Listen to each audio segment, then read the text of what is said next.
Halo guys, bertemu kembali di Dopokan Film. Kali ini Mimin akan membahas alur cerita film yang berjudul Prisoners of the Ghostland yang dirilis tahun 2021. Film ini menceritakan seorang kriminal yang harus melepaskan dirinya dari kutukan demi menyelamatkan gadis yang tiba-tiba hilang.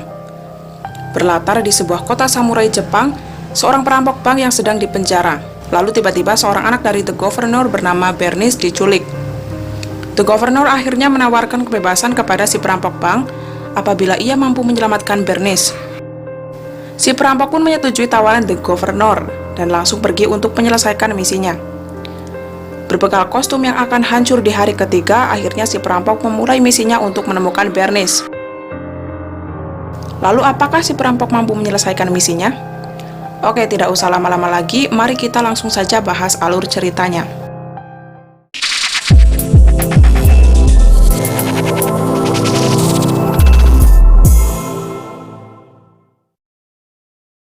Berawal dari beberapa cuplikan scene yang akan memberikan info sedikit terkait dengan latar belakang para tokoh dari film ini guys. Mengapa, di mana, dan siapa mereka sebelumnya.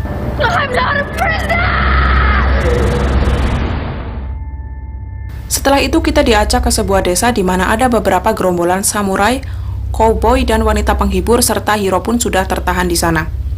Kemudian gubernur pun tiba yang disambut dengan penuh sukacita oleh warga desa. Gubernur itu pun menyuruh Sheriff untuk mengeluarkan hero dari tahanan dan menceritakan sedikit mengenai alasan mengapa ia bisa dipenjara, serta menginformasikan juga kalau cucunya yang bernama Bernice telah hilang. Ada sedikit perkelahian di sana antara para samurai dengan Yasujiro dan Hiro. Di mana saat Yasujiro membela Hiro, ia sedikit memperlihatkan kemampuannya terkait ia merupakan pelindung dari gubernur ini. Setelah perkelahian ini selesai, Hiro pun diberikan pakaian kulit yang serba hitam, di mana pakaian tersebut sudah dipasang alat sensor yang cukup aneh didengarnya. Karena apabila Hiro memiliki hasrat ingin melukai ataupun menyentuh seorang wanita, maka akan mengeluarkan sinyal dan jika diabaikan akan meledak. Selidik punya selidik, ternyata gubernur ini meminta Hiro untuk mencari dan mengembalikan cucunya yang telah hilang. Hiro pun diberi kendaraan oleh gubernur tersebut. Akan tetapi ia memilih sebuah sepeda yang mungkin Hiro ingin mengetes apakah ia memiliki waktu yang banyak untuk menemukan cucunya. Ternyata tidak. Di saat Hiro berjalan dengan sepeda imutnya, ia pun dijemput dan diminta untuk menggunakan sebuah mobil oleh Yasujiro. Sesampainya di sebuah tempat, Hiro pun dihadang oleh para samurai Ronin. Akan tetapi ia pun sedikit penasaran dengan mereka. Tanpa ragu lagi, Hiro pun tancap gas dan menabrakkan kendaraannya. Akan tetapi setelah ia mencoba menabrakannya, ia sudah terjatuh dan keluar dari kendaraan. Sepertinya hanya sebuah ilusi. Tapi kita para penonton diberitahu kalau ia berada di warning area FNSS 244, di mana tempat tersebut memiliki kutukan. Setelah ia sadar, ia sudah dibawa dengan gerobak bersama wanita yang belum dia kenal sebelumnya, di mana tempat tersebut disebut Ghostland. Begitu banyak orang-orang aneh di sana karena mereka tidak menginginkan waktu terus berputar. Lalu datang seorang wanita peramal di mana ia berkata, ramalan itu sudah benar adanya. Ada darah yang mengalir kental dari orang asing, itu bertanda kita dan anak-anak bisa minum air. Selanjutnya datang seorang pria yang bernama Enos. Pemimpin dari orang-orang aneh ini menghampiri Hiro dan berkata, ada kepentingan apa kamu kesini? Hiro pun menjawab, saya mencari seorang gadis yang bernama Bernice. Tiba-tiba salah satu dari penduduk ada yang memberitahunya kalau wanita yang ia cari ada di salah satu patung-patung yang berada di sana. Hiro pun mencarinya dan menemukannya lalu membawanya pergi. Di sini Hiro sedikit temperamen karena hal yang dilakukan Bernice sedikit aneh karena berada di dalam sebuah patung. Setelah Hiro melepaskan semua lapisan patung pada Bernice, ia sedikit tertarik dengannya. Dan benar saja, tiba-tiba alat sensor yang berada di salah satu bajunya mulai aktif lalu meledak.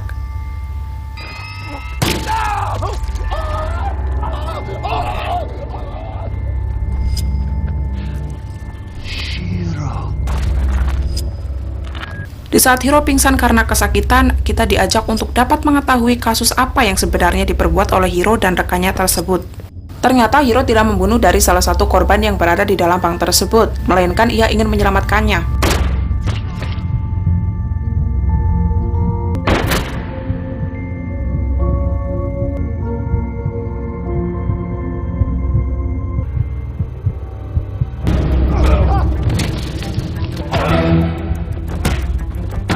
Saat ia menghalau rekannya yang sedang menembaki karyawan bank, ia terhempas keluar gedung. Saat itu polisi pun tiba. Di saat kawannya berhasil dilumpuhkan, Hiro pun melarikan diri. Disinilah kita dapat melihat siapa Bernice sebenarnya.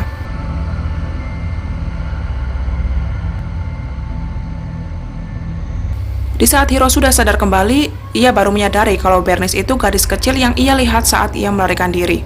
Lalu ia pun meminta maaf kepada Bernice. Tiba-tiba sosok misterius yang ia lihat sebelumnya hadir kembali guys, beserta dengan manusia yang menyerupai zombie.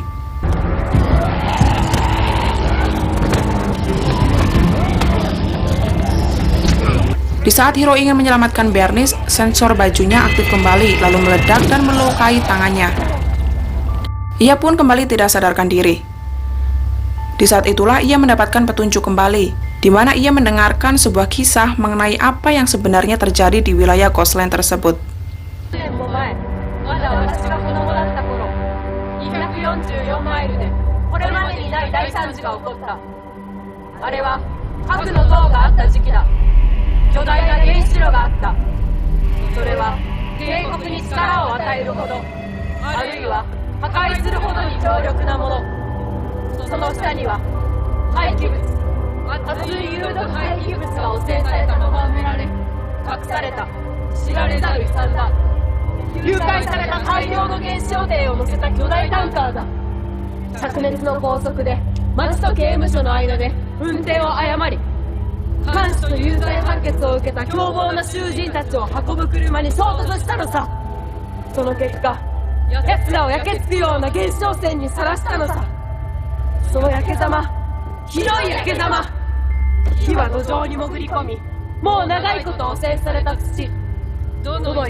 Bernice pun sadar dari pingsannya dan mencoba menjawab panggilan yang berada di tangan Hiro.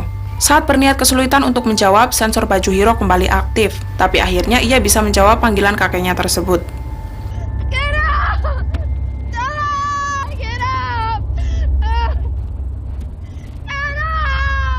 He must be dead. He's dead! Those things, they came out of nowhere. No one escapes the Ghostland. You hear?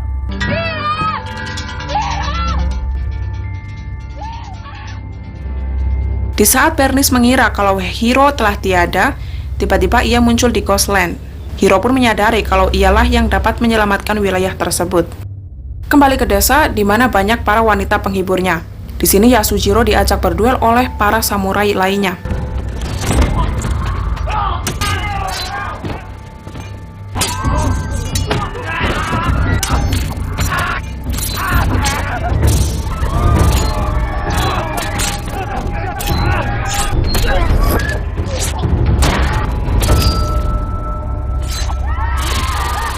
Setelah ia berhasil melawan semuanya, adik dari Yasujiro pun berkata kalau ia hanya dimanfaatkan oleh gubernur. Karena jika ia mau mengabdi kepadanya, maka adik dari Yasujiro ini akan dibebaskan, tapi nyatanya tidak. Kita kembali ke Ghostland di mana Hiro mengajak penduduk di sana untuk keluar dari tempat tersebut dan melawan balik kekuasaan yang dimiliki oleh gubernur. Hiro pun berhasil membujuk para penduduk untuk mendukungnya dan selanjutnya ia menemui Ratman, di mana ia meminta support persenjataan agar mereka berdua dapat melawan kekuasaan gubernur.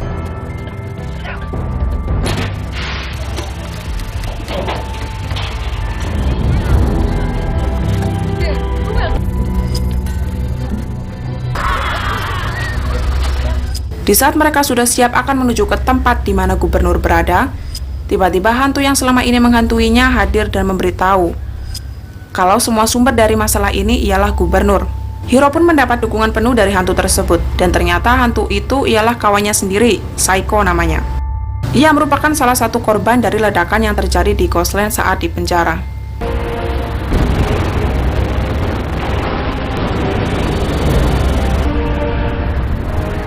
Di saat gubernur berteriak-teriak kalau dirinya adalah segalanya, tiba-tiba Hiro dan Bernice datang. Setibanya ia di sana, mereka pun sudah dihadang oleh para cowboy dan samurai. Di saat Hiro meminta kunci agar bisa melepas bajunya, tiba-tiba seorang wanita yang bernama Susie lari dan menuju ke sebuah senjata di mana ia membunuh hampir sebagian para pengikut gubernur.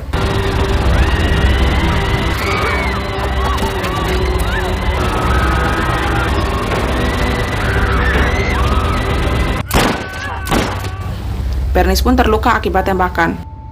Disinilah pertempuran terjadi antara kelompok gubernur dan Hiro.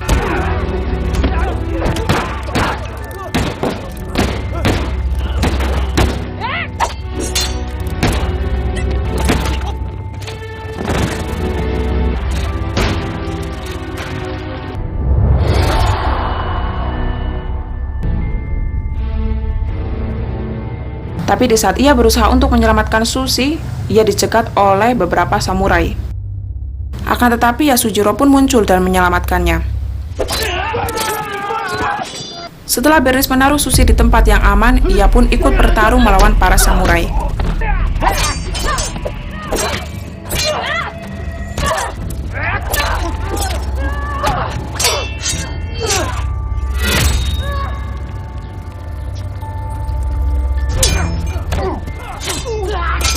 Selanjutnya, Hiro dan Yasujiro pun bertemu. Di sini Yasujiro sepertinya tidak berpihak kepada siapapun.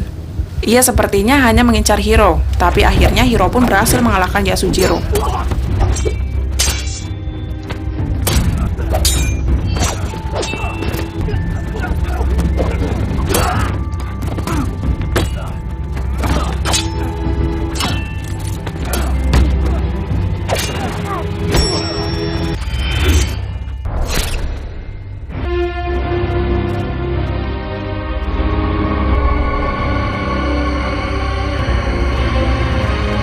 Di saat gubernur mengejar Susie pun sempat merebut kunci penyelamat untuk bisa membuka baju Hiro darinya. Setibanya, Bernice pun muncul dan berhasil membunuh gubernur jahat tersebut. Dogs, bitch. You back alley. I'd get me a new girl. Same place I got you.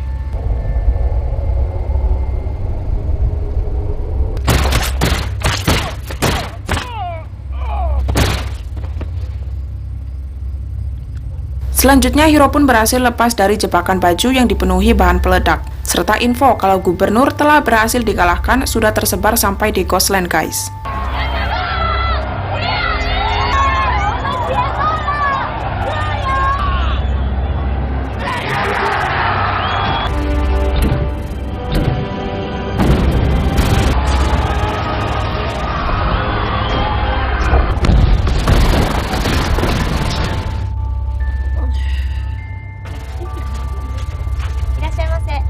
Samurai Town is gonna be a beautiful place one day.